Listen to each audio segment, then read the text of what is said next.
And now we will have a look at on indexed and non-indexed group set.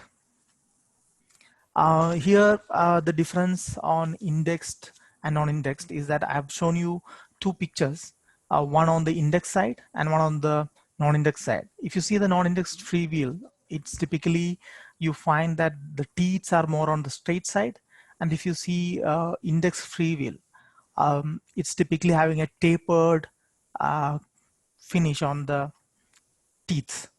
And why this tapered finish? Because both this technology works on two different mechanisms. Free index free wheel works on timing, and many of you might have seen on your Shimano components the index technology, because Shimano is a very pioneer in the on the index shifting. Non-index is typically you can see up to 6 speed. When I say speed, which is it's on the rear wheel, 6 speed on the rear wheel or 7 speed on the rear wheel. More than 7 speed, you won't find non-indexed group set. I've also included a picture of the non-indexed components, which is on the larger view, so that you could clearly identify the difference. And we will also look at that shifting mechanism. In non-index type, the gear shifting happens all due to the friction, and is very basic components, and it's more economical. And you could see on many of the bicycles, especially in the Indian market, below 6 speed or up to 6 speed on the rear wheel. And some of them in the 7 speed also you can see non-index type. And non-indexed is not compatible with index shifting. That is like if you want to upgrade your bike from an indexed non-indexed to indexed, technically you have to replace all the components. Now we will have a look at the index components. We have enclosed you the picture of an index free wheel.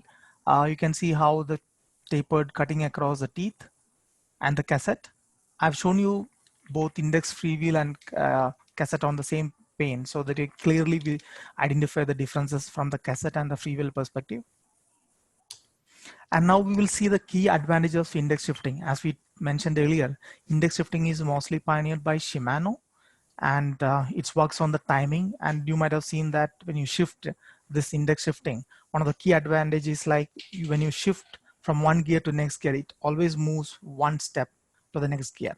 And the another advantage is, like if you might have noticed, like you put on the highest gear, when you try to shift it, it won't shift, because it has some mechanism which intelligently identifies that you are on the topmost or on the lowermost gear, and further shifting is not possible. Whereas in non-index type, mostly the chain gets offshoot from the gear system, or it gets hit on the your spoke or on the front derailleurs.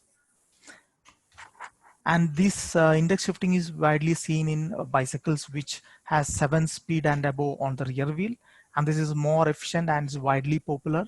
And probably Shimano manufactures only index group shifting, similarly SRAM and many of the manufacturers.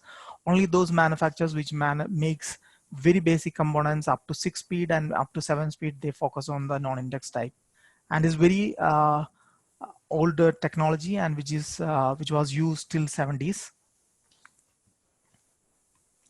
And all your high-end components, to knee and almost all typical mid-range to high-end bikes you see on the index shifting technology.